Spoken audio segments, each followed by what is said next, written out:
Bonjour à tous, c'est Claire, bienvenue dans cette vidéo où je vais vous présenter le Petit Lenormand de Lisa de Sainte-Croix. Lisa de Sainte-Croix, si vous suivez ma chaîne, vous avez dû déjà voir son oracle qui s'appelle Invoking the Goddess, Oracle in Action. Donc c'est un oracle sur les déesses.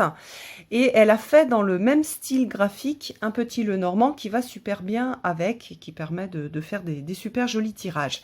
C'est aussi la personne qui a fait le tarot de Sainte-Croix que je vous présenterai aussi dans une autre vidéo. Et pour l'instant, on va se concentrer sur son Petit Lenormand. Donc il arrive dans une boîte plastique. Voilà. Hop.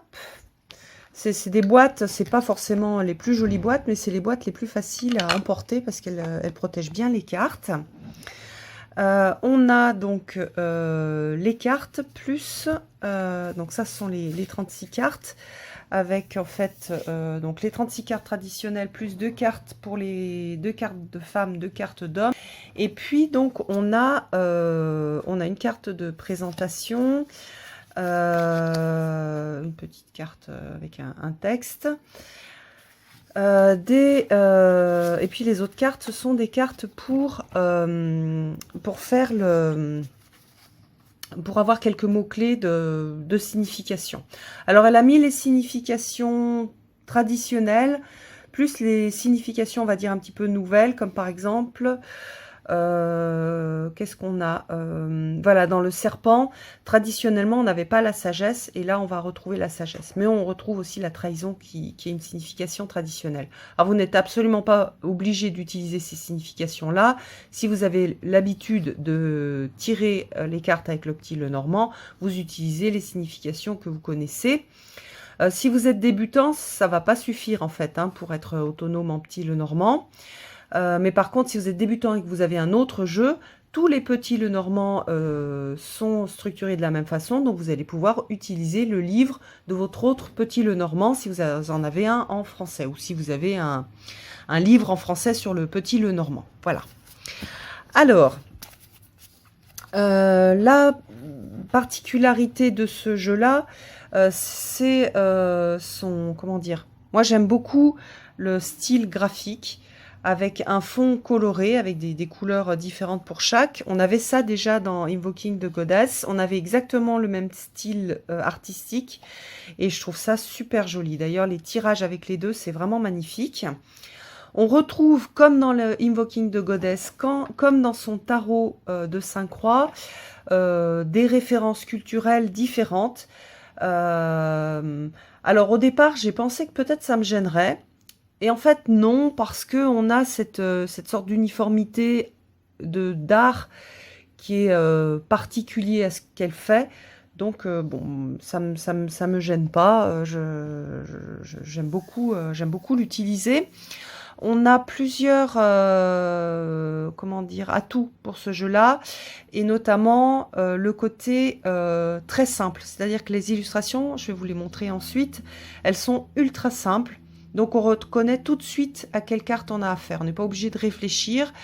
Il y a certains jeux qui sont plus détaillés au niveau des illustrations, mais du coup, je trouve ça plus gênant pour faire des tirages de Petit Lenormand, notamment des tirages en 9 cartes ou des grands tableaux, parce que c'est super intéressant pour le Petit Lenormand de tout de suite visuellement repérer quelle carte correspond à telle ou telle chose. Le cœur, je n'ai pas besoin de le chercher, je vais tout de suite le trouver sur mon grand tableau. Donc on a cette qualité-là dans ce jeu.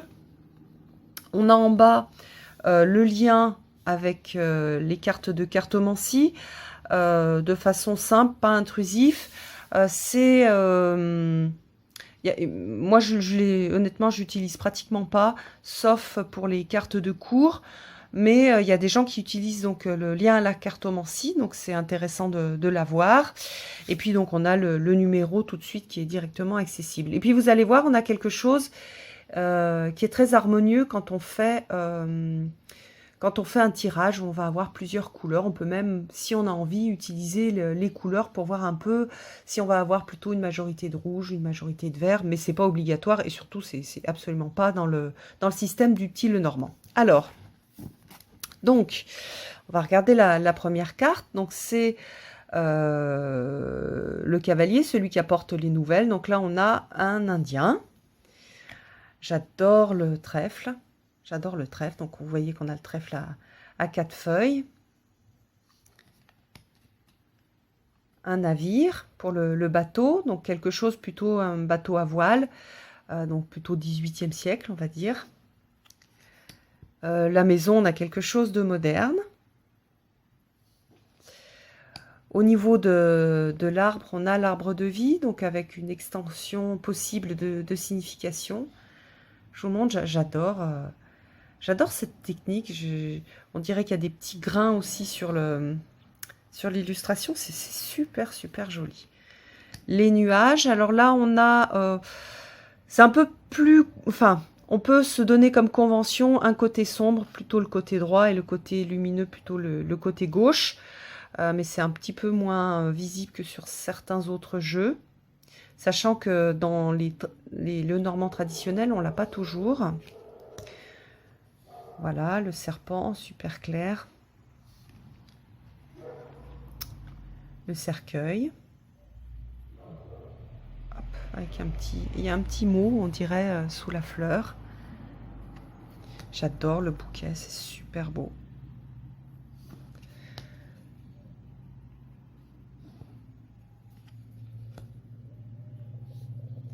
La verge. Les oiseaux, donc là on a plusieurs oiseaux. Souvent dans les oiseaux, on en a 2 de représentés. Donc les gens qui utilisent ce type de représentation vont le lier aux 2. Là on en a 4, donc on va pas pouvoir forcément le faire. Sauf si on connaît très bien le normand et qu'on a cette habitude. L'enfant, voilà, une petite fille déguisée en coccinelle. Le renard. Je vais vous donner quelques exemples de signification.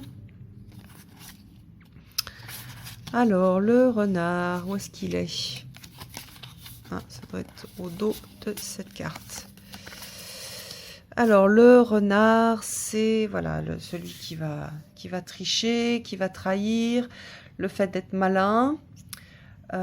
Et parfois donc une situation au niveau de travail. C'est le travailleur individuel, hein, le renard Witz, je sais plus ce que ça veut dire. Ok, donc on a cette idée d'intelligence, d'être malin, et le côté de la trahison qui est de façon traditionnelle, donc liée au renard. Au niveau de l'ours, vous voyez qu'on a un ours qui est représenté avec des petits oursons, donc on a ce côté maternel, mais on ressent aussi la force, hein. On a cette idée de force, de boss, de leadership avec l'ours dans cette carte, même si on l'a plus au niveau maternel, on a quand même les deux, hein. On a un ours qui est puissant, on n'a pas un petit ours kawaii en tant que maman ours. Les étoiles, j'aime beaucoup.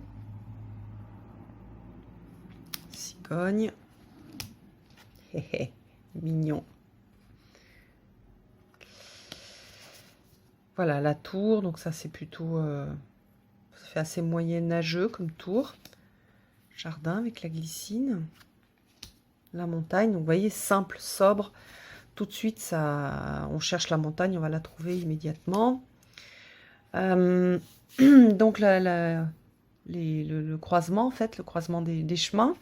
Donc là, on va retrouver, hein, cette idée de 3, cette idée un peu des 4 à la croisée des chemins. Petite souris, regardez comme elles sont mignonnes. Bon, c'est pas une carte mignonne, hein, mais bon. Quoique, on est bien contente de la voir quand c'est les souris qui vont grignoter les difficultés. J'aime beaucoup le cœur. On a aussi les couleurs du chakra du cœur. Il est vraiment, c'est une très belle carte. L'anneau, donc plutôt une bague un peu contemporaine. Le livre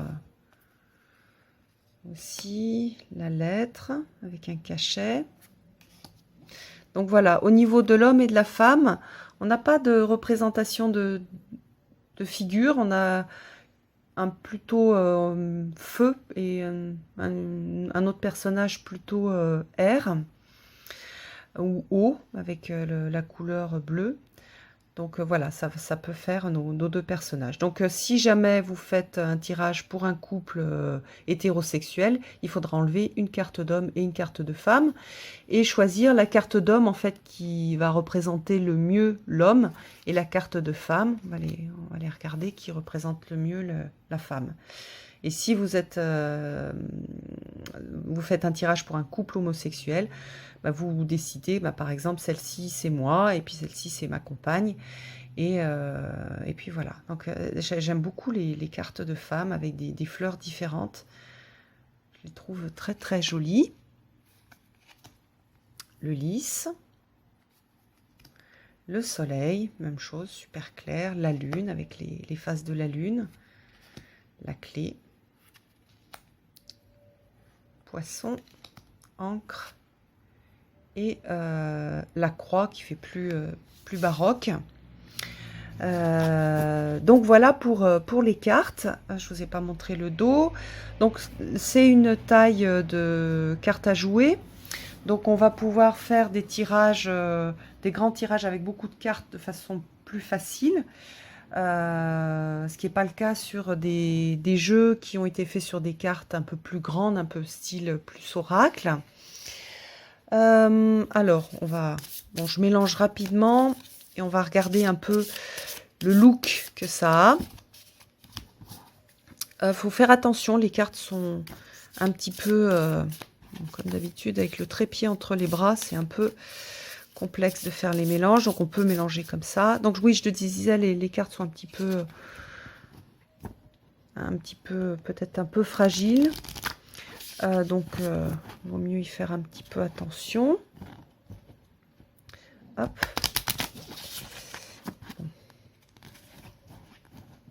Mais elle se mélange bien comme ça, regardez. Hop. Voilà, bon. Normalement, il faut mélanger un peu plus, mais là, on le fait pour faire un essai. Donc, par exemple, si on met 3 cartes, voilà, on va avoir l'encre, la clé et... oups, pardon. La bague. Donc, vous voyez un peu le rendu que ça peut avoir. Il y a quelque chose d'assez, je trouve, d'assez chaleureux, d'assez touchant dans ce jeu-là. Oups, on va faire un peu... hop, voilà. Si on veut le mélanger, en fait, l'utiliser avec le Invoking the Goddess, on va, voilà, hop, on choisit une déesse. Donc, soit on la choisit par hasard pour avoir un message, soit on décide de travailler avec une certaine déesse.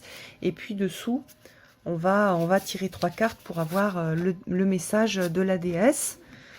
Alors, hop, je vous montre un petit peu quel look ça peut avoir. Donc voilà, un petit peu au niveau visuel, le type de tirage qu'on peut retrouver. Qu'on peut obtenir. Et puis ensuite, si on a envie, si on aime bien et qu'on a tous ces jeux, on peut mettre aussi son tarot et mettre 2 cartes de tarot pour préciser un peu plus, enfin quelque chose de plus spirituel. On peut le mélanger avec pas mal de jeux. Ça ira mieux avec des jeux avec un dessin naïf, mais bon, faut faire des essais. Et puis si on fait par exemple un tirage en 9 cartes,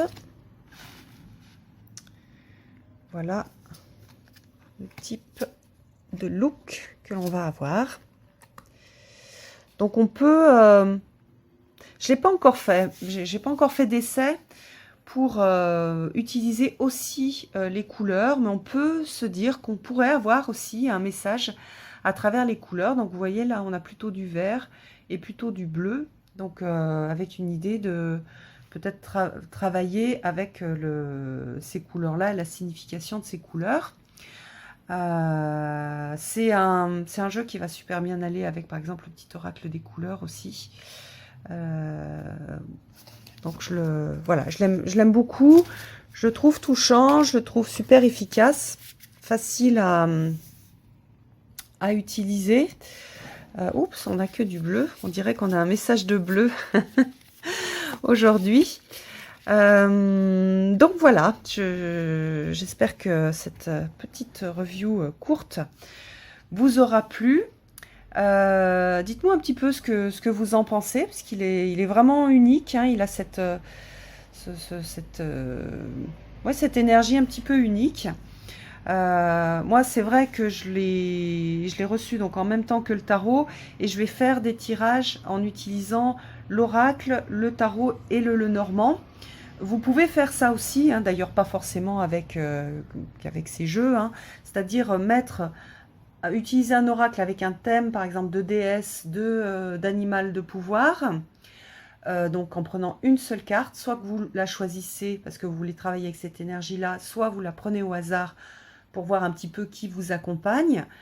Avoir un message plus spirituel en mettant 2 cartes de tarot, et puis dessous, avec 3 cartes, avoir un message un peu plus mondain, un message un peu plus de tous les jours, en utilisant un Lenormand. C'est vraiment des techniques d'utilisation de 3 jeux différentes qui sont très très sympas. Et puis ça permet d'utiliser beaucoup de jeux. Ça permet d'avoir des messages différents. C'est-à-dire qu'on ne va pas avoir le même message si on demande quelque chose ou de l'aide à une déesse, ou une précision au niveau spirituel, par exemple avec le tarot, ou si on a quelque chose d'assez mondain sur qu'est-ce que je dois faire aujourd'hui, qu'est-ce qui va se passer au niveau pratico-pratique avec le petit Lenormand. Voilà, et puis j'espère que cette vidéo vous aura plu. Je vous embrasse tous et puis je vous donne rendez-vous pour une prochaine vidéo. À bientôt!